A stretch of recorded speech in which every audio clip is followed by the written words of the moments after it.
Let's say you're on a game show. You've already earned $1,000 in the first round when you land on the bonus space. Now you have a choice. You can either take a $500 bonus, guaranteed, or you can flip a coin. If it's heads, you win a $1,000 bonus. If it's tails, you get no bonus at all. In the second round, you've earned $2,000 when you land on the penalty space. Now you have another choice. You can either take a $500 loss or try your luck at the coin flip. If it's heads, you lose nothing. But if it's tails, you lose $1,000 instead. If you're like most people, you probably chose to take the guaranteed bonus in the first round and flip the coin in the second round. But if you think about it, this makes no sense. The odds and outcomes in both rounds are exactly the same. So why does the second round seem much scarier? The answer lies in a phenomenon known as loss aversion. Under rational economic theory, our decisions should follow a simple mathematical equation that weighs the level of risk against the amount at stake.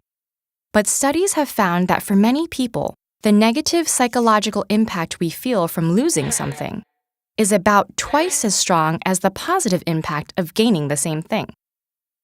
Loss aversion is one cognitive bias that arises from heuristics, problem-solving approaches based on previous experience and intuition, rather than careful analysis. And these mental shortcuts can lead to irrational decisions, not like falling in love or bungee jumping off a cliff, but logical fallacies that can easily be proven wrong. Situations involving probability are notoriously bad for applying heuristics. For instance, say you were to roll a die with 4 green faces and 2 red faces 20 times. You can choose one of the following sequences of rolls, and if it shows up, you'll win $25. Which would you pick? In one study, 65% of the participants, who were all college students, chose sequence B, even though A is shorter and contained within B. In other words, more likely. This is what's called a conjunction fallacy. Here, we expect to see more green rolls, so our brains can trick us into picking the less likely option. Heuristics are also terrible at dealing with numbers in general. In one example, students were split into 2 groups.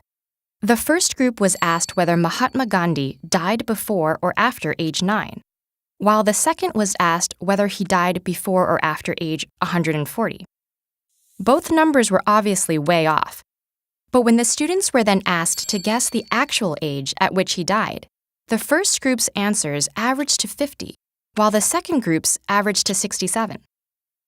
Even though the clearly wrong information in the initial questions should have been irrelevant, it still affected the students' estimates. This is an example of the anchoring effect, and it's often used in marketing and negotiations to raise the prices that people are willing to pay. So, if heuristics lead to all these wrong decisions, why do we even have them? Well, because they can be quite effective. For most of human history, survival depended on making quick decisions with limited information. When there's no time to logically analyze all the possibilities, heuristics can sometimes save our lives. But today's environment requires far more complex decision-making, and these decisions are more biased by unconscious factors than we think, affecting everything from health and education to finance and criminal justice. We can't just shut off our brains' heuristics, but we can learn to be aware of them. When you come to a situation involving numbers, probability, or multiple details, pause for a second and consider that the intuitive answer might not be the right one after all.